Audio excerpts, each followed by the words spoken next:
If you've been buying and holding Bitcoin for a long time, you might be paying more in taxes than you need to be. So in this video, I'm going to walk you through 3 simple strategies that you can use to get organized and potentially save thousands of dollars on taxes.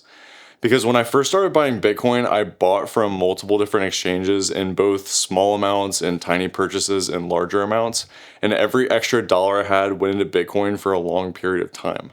What this meant was I had hundreds of separate transactions and purchases spread out across a lot of different exchanges, and I had no idea what I'd actually paid for each purchase. I needed a way to know exactly how much I paid for everything so that if I did need to sell Bitcoin, if we wanted to buy a house in the future, or in an emergency, I'd know where I stood and I could use that information to then save money on taxes. Then eventually I did decide to get organized, and when I did, I realized that I was set up to pay thousands of dollars in extra taxes that I didn't need to be paying. So let me show you exactly what I did so that you can do the same thing. The biggest risk when not tracking your cost basis is that if you do decide to sell in the future, without a record, the IRS can come and say that you didn't pay anything for the Bitcoin and you'd be stuck paying taxes on the full amount that you sold. For example, if you bought one Bitcoin in 2020 for $10,000 and then moved it to a hardware wallet and then sent it back to an exchange and sold it for $100,000, you'd be on the hook to pay a $90,000 gain. But if you didn't have proof of how much you paid when you purchased it, the IRS can treat your basis as zero and tax you on the entire $100,000. That's an extra $1,500 in taxes just because you didn't keep records. So to prove what you paid, you'll want to start by collecting your cost basis from every exchange that you've used in the past to buy Bitcoin. Next, you'll download your transaction history from each exchange, and you'll want to make sure that you filter through the earliest date from your first purchase. Then you'll put each file on a separate tab and consolidate only the information you need into a buy log on the first tab. For each transaction, you'll need to know the date that you purchased it, the amount that you paid in dollars plus the fees, where it was purchased, the Bitcoin amount that you got, and which hardware wallet it's held in if you moved it off of an exchange. Because starting in 2025, the IRS requires you to track cost basis by wallet, and this is important for a strategy that I'll cover in the next section. Now, I've put together a simple spreadsheet that you can use that helps automate some of these strategies and helps you get organized. If you want to use that, you can click the link in the video below and it'll send you an email with the link to the spreadsheet. Now, once you get all of your information into the spreadsheet, this is by far the most time-consuming and hardest part. So now we can move on to how you can use all this information to start saving money. When you sell Bitcoin, you need to determine which coins that you're selling before you make the sale.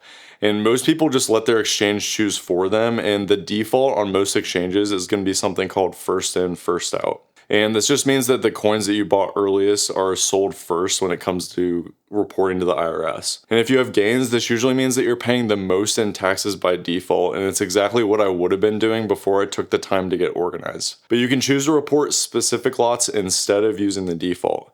And to do this, it's important that you get all of your purchases into a spreadsheet first so you can see where you're at. For example, let's say you bought one Bitcoin at these prices in 2021 and 2023 in 3 separate lots. Now in 2026, you plan on selling one Bitcoin. So with the default first in, first out, you'd be selling the $30,000 lot. And at $70,000 Bitcoin today, that's a $40,000 gain. Now, the method that will usually save you the most money on taxes is highest in and first out. And this uses the highest price that you paid when you're reporting cost basis. So if we use this method instead, you'd be using a $60,000 purchase in 2021 with a $10,000 gain and only paying $1,500 instead of $6,000 at a 16% long-term capital gains rate. Then with new IRS reporting requirements, you'll need to make sure that when you send the Bitcoin to an exchange to sell the highest lot, that it comes from the wallet assigned to that purchase lot in your spreadsheet that we covered in the last section. But if you're like me, you've been buying small amounts of Bitcoin for a long period of time, so your sale probably won't match up exactly with a purchase lot on the purchase spreadsheet. So what you'll do is you'll just sort your buy log by highest price at the top and then pick as many lots as you need to match what the sale is. And if the last lot doesn't match exactly, just subtract what you sold and keep the rest for later to be used on a future sale. And make sure none of the lots that you were using were purchased in the last 12 months to avoid any short-term capital gains taxes. Then this sale log is what you'll use when you go to file taxes so that every lot that you sold is just on one page and it makes it really simple for you. So now that you understand how to choose specific lots when you're going to sell, Let me show you how to save even more money using a rule that's different for Bitcoin than it is for securities like stocks and bonds. Most investments like stocks have what's called a wash sale rule, and this means that if you sell at a loss, you have to wait 30 days before buying it back. But with Bitcoin, this rule doesn't apply, so you can strategically sell and immediately rebuy to lower your taxes both this year and into the future. The first method that you'll use is called tax loss harvesting. And so, for example, let's say you bought one Bitcoin for $100,000 last year. And with Bitcoin sitting at $70,000 today, you're sitting on a $30,000 loss. So you can sell the Bitcoin at $70,000 now, move the buy to your sale log, and realize the loss. Then you'd immediately rebuy it back and record the new purchase at $70,000 on your buy log. Then you can use this $30,000 loss in two different ways. The first is that $3,000 of it per year can be used to offset your ordinary income. So for example, if you're making $100,000 per year and you're in the 22% bracket, this saves you around $660 per year in taxes until the full $30,000 is used up. Second, it can be used to offset your capital gains. So if you realize gains in the future or have gains in the same year, this would then cancel them out. So let's say you have $30,000 in a loss at $70,000, and then if Bitcoin goes to $140,000 later, you sell and have a $70,000 gain. But that $30,000 loss that you realized earlier in the year then reduces it to $40,000 and saves you around $4,500 in future taxes. Now, before you make any decisions, you'll want to calculate the fees that you pay on the exchange, both for buying and selling, and subtract it from what you're saving on taxes to make sure that it makes sense for you. Now, as a rule of thumb to calculate whether this is worth it for you, you'll take your loss times your tax rate and compare it to the trade amount times the fee rate and multiply it by 2 for the sell and the buy side. And if the amount on the left is higher, then you would save money and it might be a good idea for you. Now, the second method is called tax gain harvesting, and it works the opposite way. Now, this method is going to be useful if you have large gains and you're retired or not currently earning an income. The 0% tax bracket for long-term capital gains is $131,100 for married and $65,550 for single. This means that you can sell Bitcoin that you have gains on up to these amounts and pay zero tax, assuming that you have no other income. For example, if you take a $20,000 purchase from 2023, with Bitcoin at $70,000, you're sitting on a $50,000 gain. You could sell it to realize the gain and pay zero tax on it as long as you've held it for over a year. Now that's $7,500 in future taxes that you won't have to pay if you sell at a higher income level in the future. So then you'd move the original purchase lots from the sale log and re-enter the buy at a higher price on the buy log. So let me put everything together for you so you can see how the system works in one example. You'll start by downloading your transaction history from each exchange and put them into a spreadsheet on separate tabs. Then you'll consolidate your key info and clean it up by removing any lots that you've already sold. And after this, your buy log should look something like this. Now, with the first default first in, first out method, you'd be selling the lots that you purchased first, so lot 1 and 2 here. That's a $45,000 gain and $6,750 in taxes at 15%.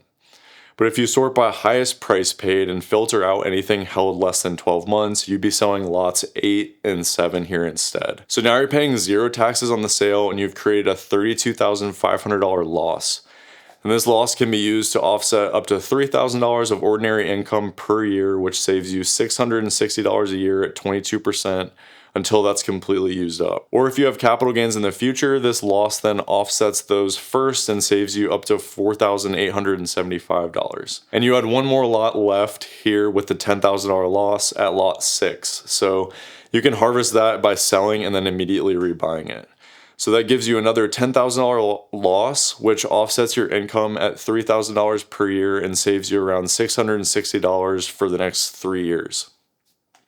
Or this could be used to offset $10,000 in future gains and save you around $1,500. Now, at this amount, it might not be worth it to pay the fees, which is why you need to be careful about how much you're paying versus what you're saving and decide if doing all of that is worth it to you. Then if you're in this same situation but don't plan on selling but have very low income this year, you could sell all of the lots in profit to realize a $67,500 gain tax-free and save around $10,000 in future taxes at the 15% rate, assuming that you're married.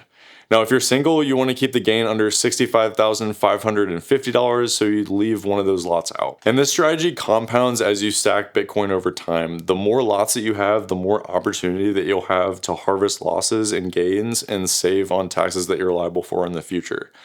Now, this will probably take you under an hour to set up, and you can potentially save thousands of dollars in taxes. And like I said, I put together a simple spreadsheet that helps automate some of this process for you. And if you want to check that out, there's a link down in the description below, and it'll send you a copy over email. And if you're not sure where you stand for retirement planning with Bitcoin, I made a video for you here if you want to check that out.